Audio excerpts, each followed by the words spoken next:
Homens que não ejaculam, homens que ejaculam sangue, homens que não sentem prazer durante a ejaculação, homens que, quando ejaculam, o sêmen se mistura com a urina, homens que sentem dor durante a ejaculação e homens que têm disfunção eréctil. Este vídeo é o mais importante da vida dos machos. Não saia daí, porque eu vejo você depois da vinheta.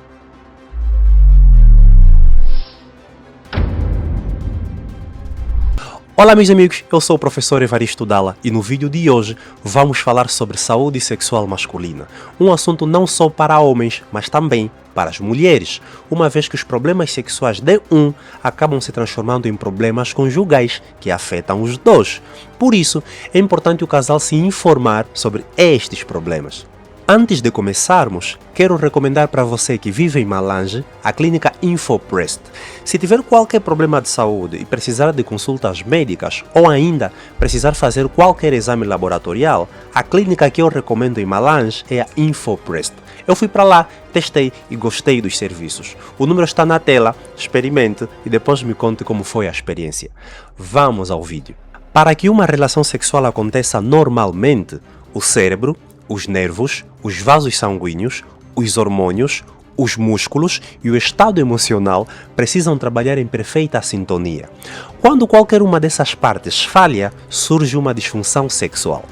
E quando falamos em disfunção sexual, a maioria das pessoas pensa apenas na disfunção erétil, a famosa impotência.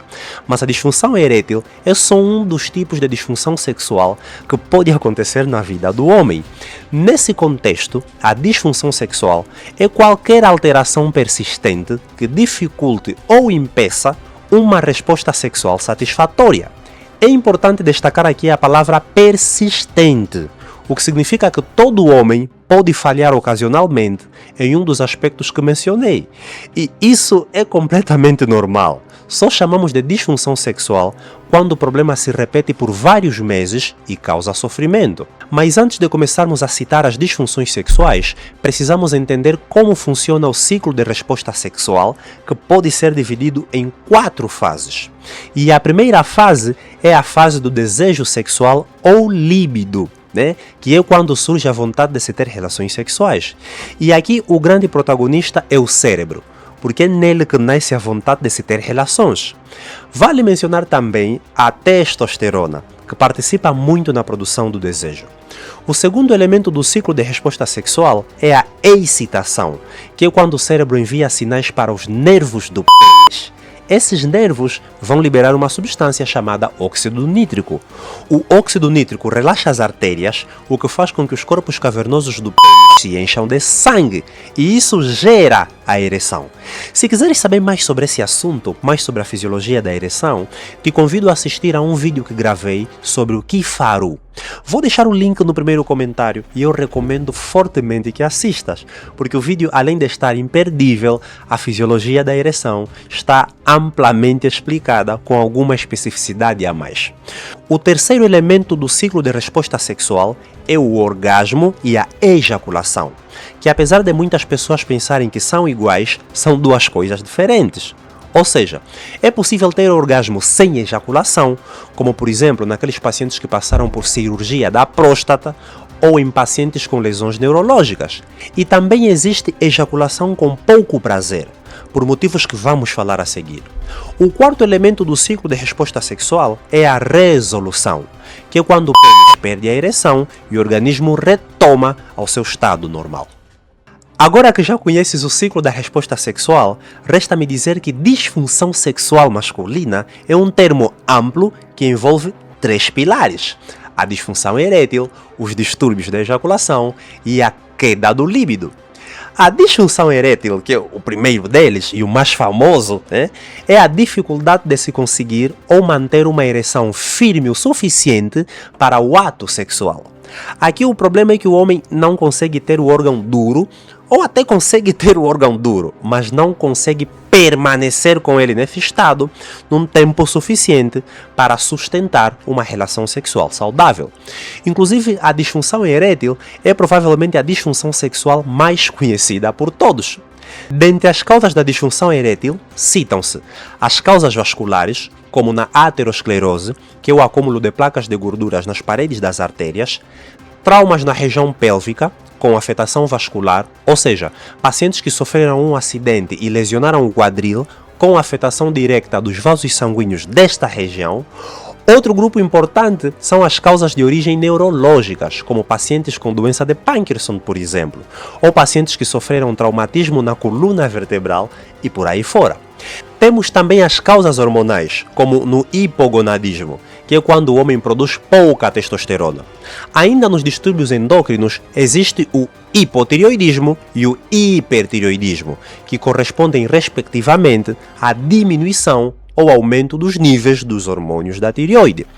E também há uma outra condição endócrina que é caracterizada pela produção excessiva de prolactina, né? Uma condição conhecida como hiperprolactinemia. Existem ainda as causas medicamentosas. Vários medicamentos de uso comum podem causar ou agravar a disfunção erétil por interferirem no fluxo sanguíneo, nos impulsos nervosos ou no equilíbrio dos hormônios. Dentre eles, destacam-se os medicamentos usados para tratar a hipertensão arterial, os antidepressivos, os medicamentos utilizados no tratamento das doenças da próstata e os medicamentos à base de hormônios. Estes são os principais, mas é claro que existem muitos outros. É importante ressaltar que algumas condições de saúde aumentam o risco de a pessoa desenvolver disfunção erétil. Doenças como diabetes, hipertensão arterial, obesidade, colesterol elevado e depressão estão entre as principais. É importante acrescentar aqui, hábitos de vida como sedentarismo, alcoolismo e consumo de drogas, além de condições transitórias como a ansiedade, estão fortemente envolvidos no surgimento da disfunção erétil. Bom, se você ficou até este momento do vídeo, é porque você está a gostar deste conteúdo. Por isso, quero te pedir 3 coisas simples. Primeiro, deixa um like neste vídeo. Segundo, me siga, se você ainda não me segue. E terceiro, e o mais importante, marque nos comentários uma ou mais pessoas para que também entrem em contato com estas informações. Esse vídeo vai ter mais de 1000 reações, com certeza. Se pelo menos 500 pessoas marcarem outras pessoas, vamos ter um grande número de pessoas informadas. E esse é o meu principal objetivo com a gravação destes conteúdos. Outra disfunção sexual importante são os distúrbios de ejaculação, que consistem em alterações na forma, no momento ou na capacidade de ejacular. O distúrbio ejaculatório mais comum é a ejaculação precoce, que acontece quando o homem ejacula antes do momento desejado, com pouca ou nenhuma capacidade de controlar a ejaculação. E isso geralmente causa sofrimento para ele e para a parceira. Dentre as causas, as mais importantes são a ansiedade, o estresse, os conflitos conjugais, a inflamação da próstata e um fator muito importante, a hipersensibilidade da glande. Ou seja, existem homens em que a cabeça do pênis é muito sensível, em que a glande é muito sensível. E basta um pequeno estímulo para desencadear respostas sexuais que antecipam a ejaculação. Ainda dentro dos distúrbios ejaculatórios, existe a ejaculação retardada, que é a dificuldade ou incapacidade de ejacular, apesar de haver ereção adequada e estímulo sexual suficiente. Mano, isso não é bênção, é um problema de saúde, pense assim. Outro distúrbio ejaculatório é a anejaculação, que corresponde à ausência completa da ejaculação. O homem pode ter ereção e orgasmo, mas não consegue eliminar o sêmen, não consegue ejacular. Isso pode acontecer durante todas as relações ou em apenas determinadas situações. Há também a ejaculação retrógrada, que ocorre quando, durante a ejaculação, o esperma, ao invés de sair para fora, ele retoma e entra na bexiga. Explicação rápida. Normalmente, durante a ejaculação, uma região da bexiga, que é o saco que armazena urina, região chamada colo da bexiga, se fecha.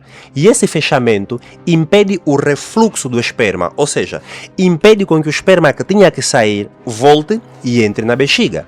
Na ejaculação retrógrada, esse mecanismo falha, fazendo com que pouco ou nenhum sêmen seja eliminado para o exterior, tornando a urina turva.